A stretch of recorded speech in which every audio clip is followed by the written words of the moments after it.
Good afternoon, ladies and gentlemen, and welcome back to the stage here at Glee 2021. And hello to everyone joining us virtually as we are live on the Glee Connect app. If you are joining us virtually, please don't forget to get your questions in via the Ask the Speaker function on the app.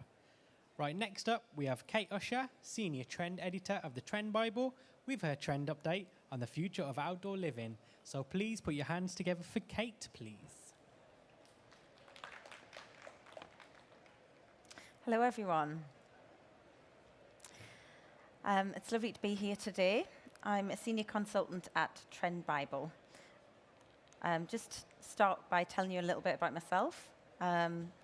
So I've been working at Trend Bible for many years now, and I'm obsessed with home interiors, but my second passion and love is gardening. And I love growing flowers in my back garden and helping out at the community allotment, where I'm currently painting the mural wall. There's a picture of it there. And a picture of me next to my giant sweet corn that I've grown this summer. So I was particularly excited to come and talk to you today about garden trends and the future of outdoor living. We're seeing a real increase in the amount of clients that come to us for garden-specific trend advice, as gardening, as you know, is experiencing an unprecedented surge at the moment, especially in 2020, when Google data was shown an impressive 39% year-on-year increase in global online searches for the topic. So just a little bit about Trend Bible. We're a global forecasting agency working with many different brands and retailers. And our agency is set up very specifically to understand the future of life at home. So that might be the way we'll be celebrating birthdays in 2021, or how sustainability will impact laundry detergents in 2025. We work in the world of kitchens, mattresses, toys, DIY, and gardening, as well as gifting and celebration, and food and drink. So it's quite a broad remit, but it's held together by a focus on the home and how we interact with our families, how we relax, and what we do for fun, and what products we surround ourselves with in the home. So we spend about half of our time exploring future consumer mindsets. So that's attitudes and behaviors. And then the other half exploring how that translates into color, surface, material, narrative, and the products that our partners design. So today I'll be presenting to you some macro trends for outdoor living. And just to give you a brief understanding of what macro trends are and how we go about forecasting them, I just want to show you this diagram. So we begin our research by looking at all of the different things that are going on in the world, be that in business, politics, changes to the natural world, things that are happening in arts and culture. And we analyze the likely impact of those events on consumers' attitudes and feelings, and how that will then impact their future behaviors. And this allows us to spot opportunities for our clients. So for example, one example of a catalyst might be the global financial crash, which then leads to another issue of increasing house prices, which creates a boom in the rental market. And then, as we know, there's limited flexibility in renting in terms of decor and how much can be changed. So the attitudes that might then lead to are consumers may say, I want my home to reflect my personality, and I feel so restricted in my decorating choices. So the behavior that then comes from that would be that consumers would seek out stylish, non-permanent decorative items for their homes and gardens.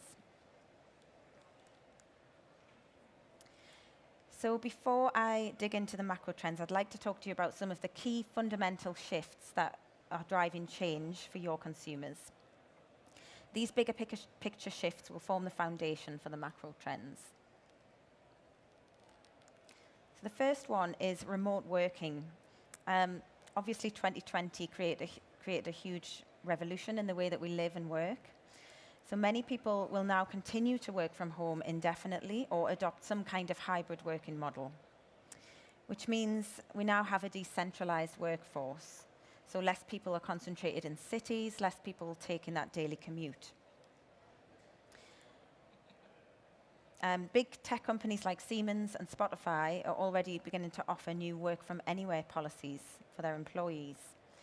So that means that some people are even considering taking their job on the road with them and go traveling and work from wherever they fancy. So there's been a huge uptick in people buying and hiring camper vans and living life on the road. The VOFICE is a new term for 2021, which basically describes the van-based office.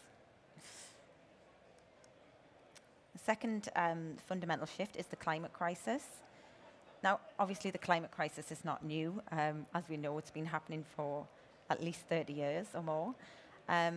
But it's now becoming more apparent and harder to ignore. So we have increasingly unpredictable weather here in the UK. This is leading to droughts and floods, which can be, they can absolutely ruin UK gardens. And this will continue to present a problem going forward. So we'll see lots of innovation focusing on solutions for this. This is a great quote from a lady who has designed one of the key gardens at Chelsea Flower Show this year, which is happening in a couple of weeks. And she says that climate change is something we face on a daily basis and it cannot be ignored. We need to be proactive about addressing the issues, and we hope to show the role horticulture and a sustainable approach to the design of our external spaces can have in doing this. This is not an issue for others to deal with. We each have a responsibility and an opportunity to contribute towards improving climate change.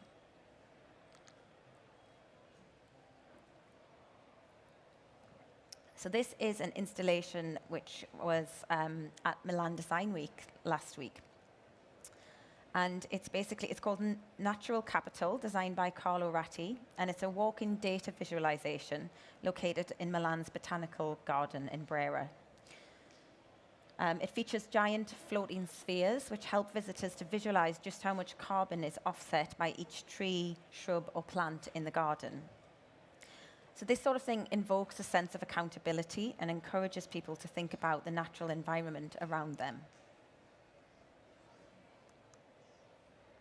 The next fundamental shift is the mental health epidemic. There's been a huge increase in the number of people now suffering from anxiety and depression. 1 in 4 people will experience a mental health problem of some kind each year in England. As we know, nature has a healing effect, and everybody realized this, if they didn't know already, during the lockdowns of 2020 and 2021. Getting out for those daily walks became a crucial part of our routine, and people really valued the green spaces and the nature in their local area. In fact, the RSPB saw a huge surge in numbers of birdwatching and people reporting nature sightings. And sports like hiking, kayaking, and wild swimming, as well as other outdoor sports, are still on the rise.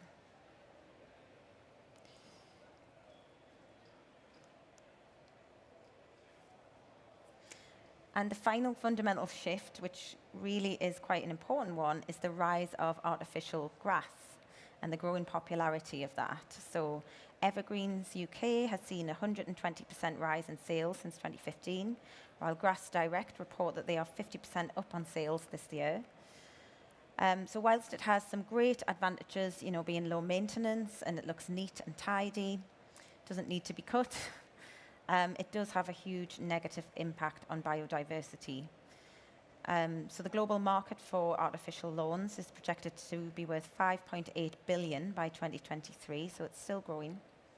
But that is also coming alongside a global decline in insect species. Lockdown made it surge in popularity as people look to improve their outdoor spaces and make them nice and tidy. Actually, the term artificial grass has tripled in popularity according to Google search trends, and saw a 185% jump in May 2020 compared with the same month the previous year. The Times also recently reported a growing preference for artificial hedges, synthetic shrubs, and faux trees. That also has an impact on the environment, so we're seeing a lot more plastic waste in landfill. And fair warning has exposed fields of waste which are mounting up around the world and leading to toxins leaking into the earth and causing fire risk hazards. So now I'm going to talk you through our 4 macro trends for 2022 and moving into 2023. And these are life splicing, rewilding, nature is essential, and social strivers. So we'll start with life splicing. So garden gyms, this is a growing trend. These new flexible lifestyles that many people are living, where they're dividing up their day differently, they're perhaps working from home, spending more time at home, means that they have time to squeeze in a workout here and there, and many people are doing this from their gardens and creating a space for exercise within their outdoor spaces.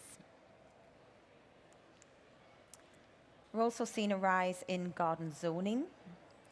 So actually one of the gardens at RHS Chelsea Flower Show this year uses screening to divide it up into zones and create areas of calm. That's the one on the bottom left there. And the garden is now considered an additional room in the home and sort of divided up to maximize space and create privacy, or areas to socialize and entertain, and areas to relax as well.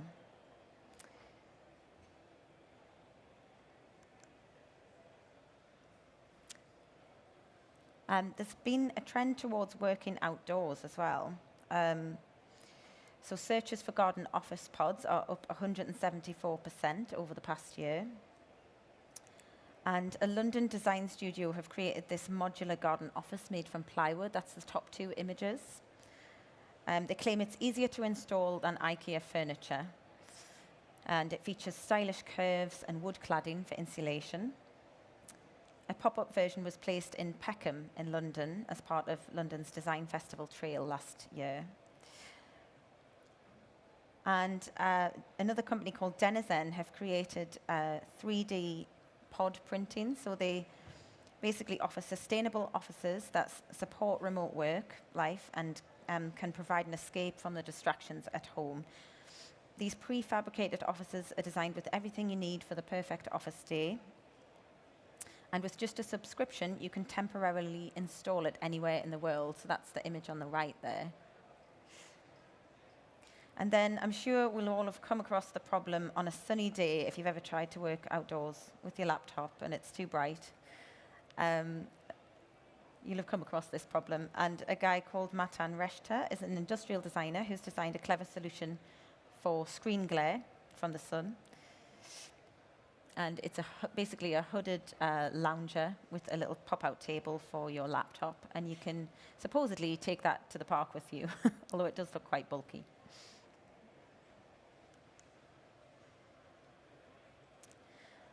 So another micro trend within this macro trend is temporary mindsets. The rental market is booming at the moment. Property Mark's monthly report of the private rented sector showed demand from prospective tenants was at an all-time high in July this year. So we're seeing a sort of rise in new nomadic lifestyles, and this calls for more temporary decor measures. So people need a garden that they can take on the move with them. Container gardening, as a result, is a new category at the Chelsea Flower Show this year in response to the increased interest in container gardening. So the 4 by 3 metre spaces feature an array of container styles, from repurposed containers planted to resemble tiny forests to hand-built ceramics, powder-coated metal, and galvanised zinc containers full of lush, playful and exotic planting.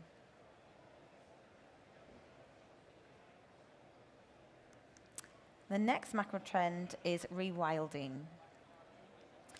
So this is about pockets of green, living roofs, flood-proofing and all year round shelter.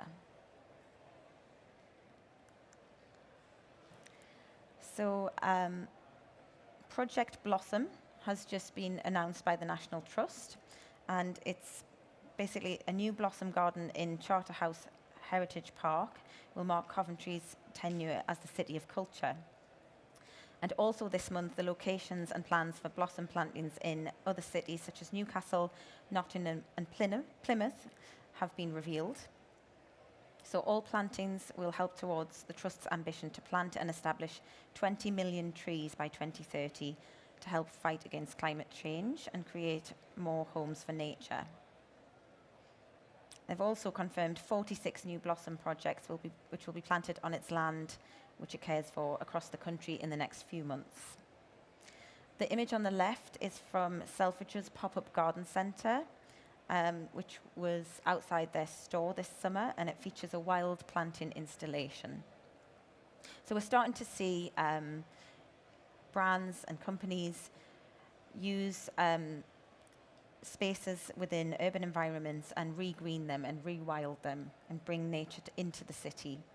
Especially post-COVID, we look for solutions that will re-entice people back into urban areas, especially if they're not coming in for work. We need to create spaces that people want to be in and spend their time in.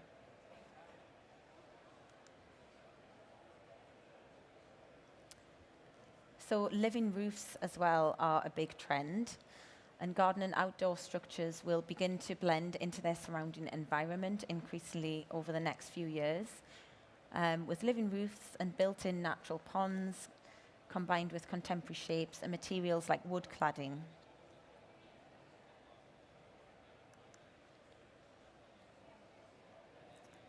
So flood-proofing as well is a big issue.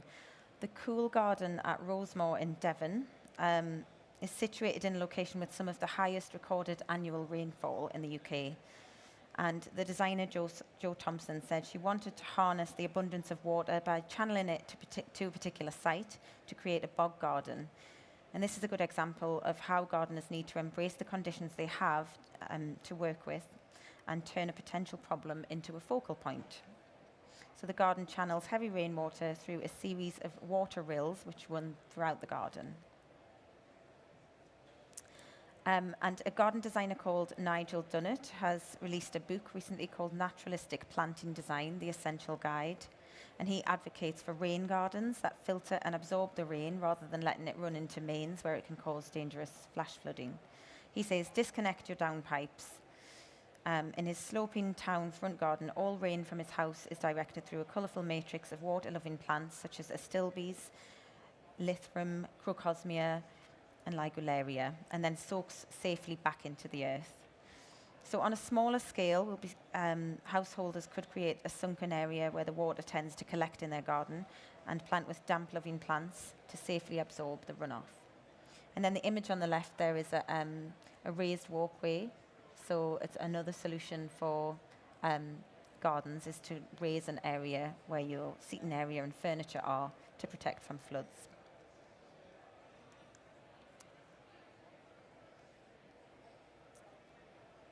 So this is a plan for the COP26 garden at RHS Chelsea. It's designed by landscape architects Balston Agius.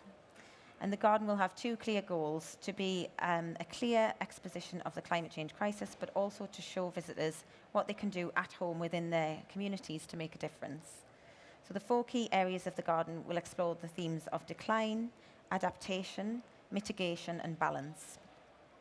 The decline quarter will demonstrate key issues around climate change, like poorly managed planning and construction and excessive drainage leading to flooding. It will show negative gardening practices, such as monoculture of the lawn, made worse by over-irrigation and the use of too many chemicals, while the adaptation quarter of the garden shows how we need to be more environmentally aware and adjust our landscaping and planting to respond to climate change. It uses highly drought-tolerant plants, desert plants, which can also put up with occasional deluges, and creating meadows. A garrigue, which is a type of low scrubland ecoregion, is used to accommodate the extremes of drought and downpour. We're seeing a rise in people using their gardens all year round. And Chelsea Flower Show this year will be held in autumn for the first time in its 108-year history. For many designers, the change in season has provided a rare opportunity to work with exciting new plants, which you wouldn't usually see at RHS Chelsea, which is always in spring. So the show said they're looking forward to seeing the array of later summer and autumn flowers and plants that will be on display. It's going to be an incredible and unique sight. But in addition to that, what we're beginning to see is these structures that people have invested in their gardens, like pergolas and fire pit areas. They're beginning to winterproof those so that they can extend the season and spend more time socializing outdoors. For example, sinking fire pits into the ground to protect from wind and the elements, or adding corrugated roofs to pergolas, and just generally making those areas more cozy and rainproof.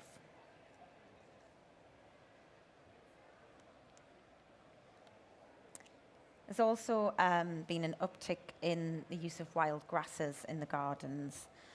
The top two images are by Nigel Dunnett, the guy I mentioned who'd written the book, and he's just completed an installation near Milan this week at Bergamo Green Square, where he installed an array of meadow-like flowers and grasses to create a calming escape from the city right in the urban centre. With scattered seating amongst it, you can sort of weave through the meadow plants and find a sense of enclosure and calm. In recent years, this style of wild planting has exploded in popularity in larger private gardens and even public spaces. But by 2022, we'll begin to see householders adopt the principles of wild planting on a smaller scale in more urban spaces like yards too. So the next macro trend is about nature being essential. I'm going to talk about meditative nature, balcony gardening, and indoor gardening. So nature prescriptions are something that started in Shetland in 2017 as a partnership between the RSPB Scotland and NHS Shetland, and was successfully rolled out to all 10 GP practices across Shetland in 2018. But they're now piloting a scheme in Edinburgh, which aims to investigate whether nature prescriptions can be delivered in a similar way in an urban environment, and to explore the potential for extending it throughout Scotland.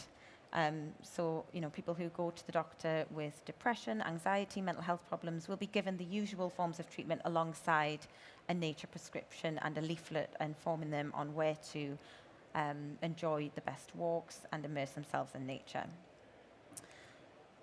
Also, BBC Soundscapes, which started as a lockdown project last year, have proven very popular. And new research shows that soundscapes of forests, rivers and meadows aid well-being even when they are purely digital.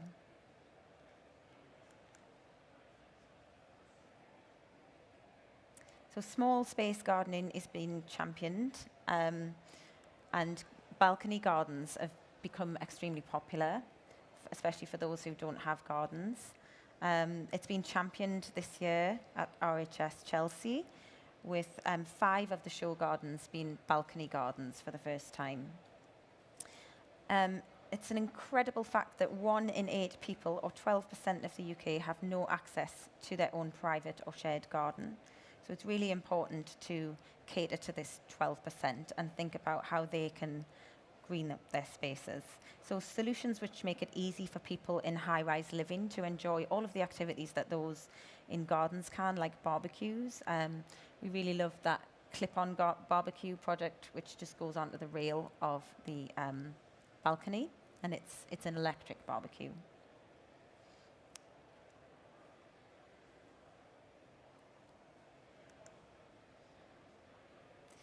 Also, indoor gardening has exploded into popularity, especially with the whole houseplant trend during the pandemic.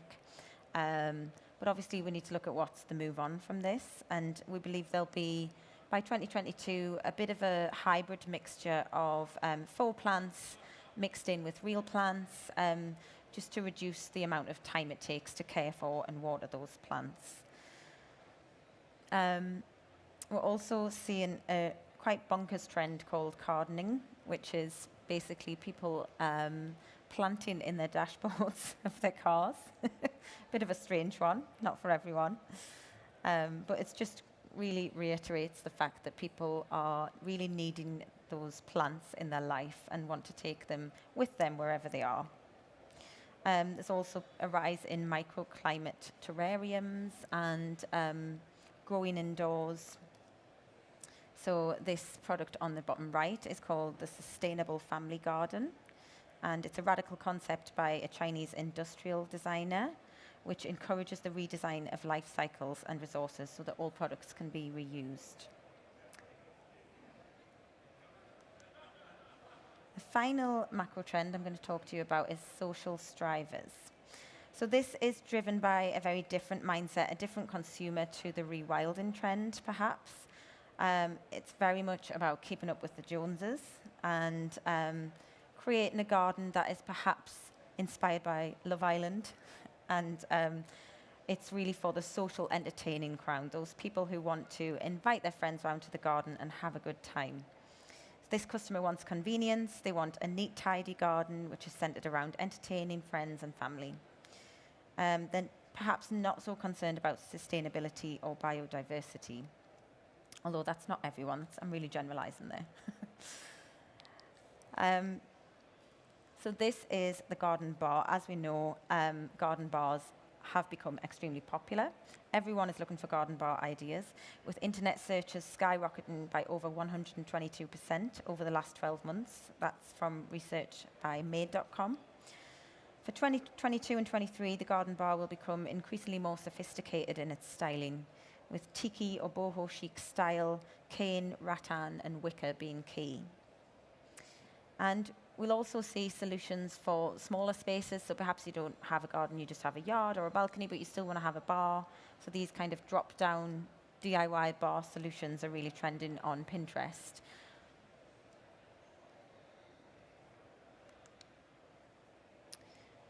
Mural walls is something we're seeing a lot of. And while this is really a maven activity, we do expect this behavior to begin to trickle down on a smaller scale.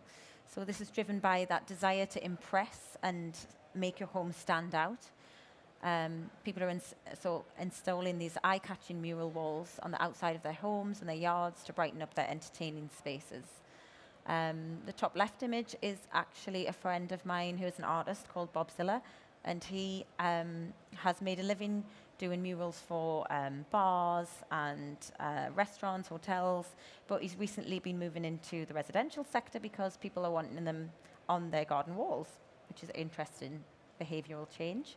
And the top right image is by a textile designer, actually, who does beautiful floral and foliage designs for textiles, but she's recently been painting buildings as well.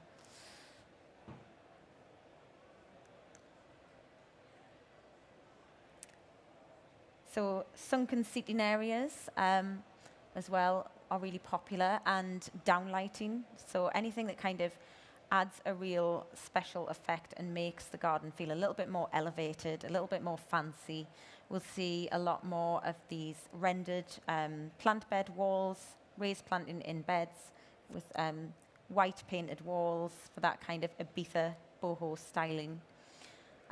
Tiled areas and outdoor kitchens, which all sort of serve the purpose of showboating to garden guests. And finally, for this consumer, no party goes undocumented. It has to make it to Instagram. And in order for the party to be Insta-worthy, you've got to have that backdrop. So there's many companies have popped up in the last year or so who literally just provide photographic backdrops for parties and events and occasions, be it balloons or flowers or dried floral arrangements or even just a sequin wall. This has become really important, the photo opportunity, particularly for millennials and especially for Gen Z. So that brings you to the end of the macro trends that I've showed you today. I just wanted to remind you that there is a free download available, which the show will send you in an email as a follow-up, just to thank you for attending today. That free download includes one trend from our Spring-Summer 2022 ebook, and it's called Habitation, which is great for garden and outdoor. If you enjoy that and you want to purchase the rest of the ebook and all 4 trends, we are offering 50% off the ebook for customers of Glee today. It's a special offer. And you can also get regular access and trend updates from our online platform if you register at my.trendbible.com. You get free membership and updates every couple of days on the latest trends. So, does anyone have any questions? Any hands? Oh, yes. We'll just get the microphone to you there. Just wondering what Maven Homemaker is. Sorry, yes. So probably should have put a slide in to explain the pyramid of influence, which is some methodology we use at Trend Bible to explain the different types of consumers. So mavens are a very small amount of society. I think they make up about 2% of society. And those are the people who really come up with original ideas. They aren't copying anyone. They're not following trends. They really do create them. And then after the mavens, you get early adopters who see what the mavens are doing and latch onto it and think, oh, that's cool, I think I'll do that. But they're still probably only about 16% of society, so still a rare few. And then after early adopters, you get the early majority, where people start to see what the early adopters are doing and begin to copy that. And then you get the late majority, which is the majority of consumers. And they make up about 33%. And after that, you even have another section, which we don't put on the pyramid, but they are the laggards, and people who generally don't pay any attention to trends. They aren't interested in, what is the latest color. But then again, some of our clients really do just sell to laggards, and that market segment is still important to them. Okay, I hope that answers your question. Any other questions? I'll be really happy to talk to anyone at the end as well if you'd like to come over and have a chat. Big round of applause to Kate, please. Thank you.